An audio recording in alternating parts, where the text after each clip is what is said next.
Good morning, everybody. Keith Hill here, foodtruckhelp.com, the I Love Bacon Truck, ilovebacontruck.com.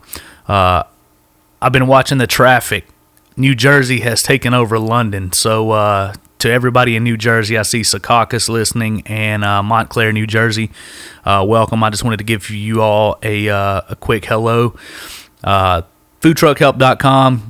Go and check in if you want. It's got every way to get in contact with us. If you have any questions, there is a form at the bottom to send in and ask questions and shoot me an email, and I will be back in touch ASAP. Follow us on Instagram, please. I Love Bacon Truck. That would help out tremendously. Like you all know, we're trying to get to a point to where we can sell our products on the link in the picture and the swipe up. So, I Love Bacon at I Love Bacon Truck on Instagram. It's much appreciated, and I would love you for it. If you will just comment on a picture or something and tell me you're from foodtruckhelp.com, I'll follow you back. So, today I want to talk about something that took us a while to figure out. I'm going to use the term game changing a lot in these podcasts, and that's basically what it is. It's a series of game changers that I want to talk about and tell you how we converted our business or fine-tuned our business over the last 6 years. Today I want to talk about getting rid of the money vampires. All right, there are a lot of money vampires and money suckers in the food truck business, and I want to help you avoid them. So, money vampire number one is low-ringing gigs. We want to get those out of there, okay? So, you're going out, you're doing $200 gigs, $250 gigs at breweries, etc. Cut those out. When you're first getting started, like we did, we just thought all money was good money. We've got to go out and get as much as we can and build our reputation. And we did that. If you're new, go out to the breweries, because the breweries are, it's the same demographic as food trucks. So those people that are craft beer fans are going to be food truck fans for the most part. So go out, shake hands, talk to people, grow your fan base at the breweries. It's kind of the same group of people. So I'm not saying don't do breweries. I'm just saying as you start to fine tune your business, take a hard look at them. And it's to a point to where we can't do them anymore just because they're so hit or miss. In the beginning, breweries were huge. We were doing $800 days or $800 nights at breweries. And then within a year, it quickly dwindled down to about $125 to $200 every time we were there. So unfortunately, we had to cut them out. We love a lot of the brewers in our city. We're all friends. We're all big family, just like the food truck people. So we wanted to support, and they loved it. They loved having us there, and the customers loved having us there.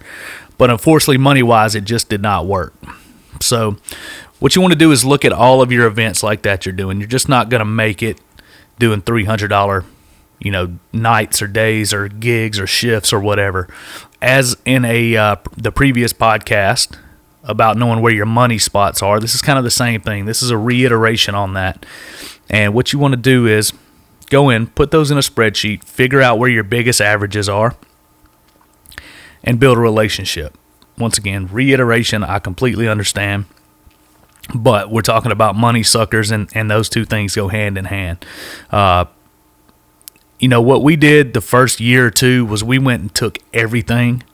Every gig that called, it's like a fishing hole. You go out, you find out where the fish are, you hit different spots, and then after a little while, you stop going to the spots that don't have any fish. So I know you think you need that money, but let me tell you what's going to happen when you start backing those things out. Your gross sales are going to go down. That's what we noticed. We saw in year 3 because we started cutting out some spots. We saw our gross sales go down. In the beginning, it was a little scary. But what we saw at the end of the year was our profit went up. So we were working less to make more money, if that makes sense. Now, I know this may be, general information and common sense or common knowledge amongst food truckers, but there are some people that are new that need to hear this. So go in, figure out where your money's at, buddy up to those people, play nice, take them Christmas baskets, whatever you need to do, just stay on their mind and let them know that anything they've got you would love to do, and build a relationship. That's what it's about, is building a relationship with those people. It's business, and a lot of times I feel like food truck people don't understand the way business works, or they're scared they're going to taint their relationship with somebody because they can't go there anymore. But what you got to understand is it's business. They get it. You have to be very diplomatic about the way you explain it to them. Just put it in kind of matter-of-fact type terms like, hey, if I'm here for this long and we ring this much, this is how much money I lose. You've got to be able to pay your employees. You've got to be able to pay for the food. Sometimes it's not about the company making profit. So as long as you can make enough to pay your employees and pay for your food, and you have to eat it, that's the big thing, is sometimes the owner has to eat it a little bit, but make sure it's a long-term goal. So if that person that's organizing that little small event or their office party, if they're in charge of a bigger event down the year where you can go ring 5,000, you want to keep that person on your good side, and you might have to suck it up a little bit on the front end to make the money on the back end. But if there's a string of nights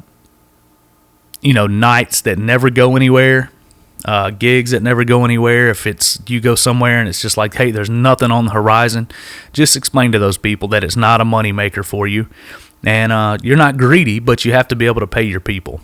And that was a big game changer for us, is figuring out how to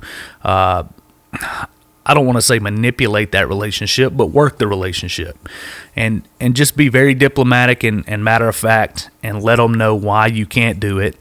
And they'll understand. If they're your business people, they'll understand. A lot of times you're dealing with an employee or somebody like that doesn't understand the way business works, but the owners will understand because they're out doing the same thing. They want you there because it offers a convenience to their clients as well, and it keeps them from leaving. Now, I'm not talking specifically about breweries. We've done a ton of money vampire gigs, throughout our years, and and we still take a chance every now and then. But we do get a guarantee. We have that $250 an hour with a 5-hour minimum. $250 an hour with a $500 minimum, so a 2-hour minimum, and then it's $250 an hour guarantee every hour after that. So set a guarantee like that. Put it on your website. If you want to, go to ilovebacontruck.com. Look at our booking page. We have facts, frequently asked questions set up there, and copy it. I don't care. Just go in, copy our questions and answers, and that kind of helps head off a lot of that disappointment when people really want you there.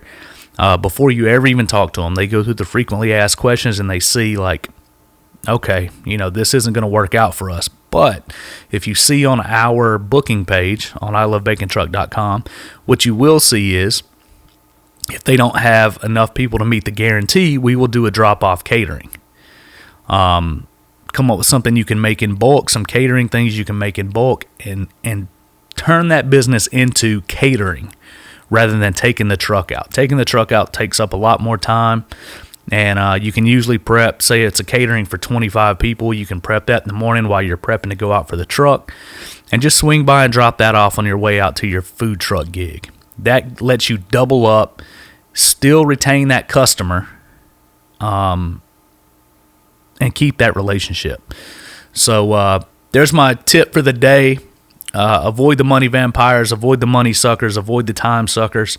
When time is money, if it takes up a lot of time, it's taking up a lot of money. It's wasting money. So do that. Once again, foodtruckhelp.com. Visit it.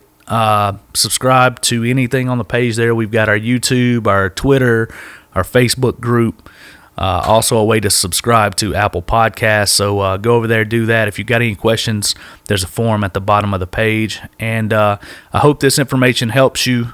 I hope it puts you in a spot where you're a little more informed if you're new.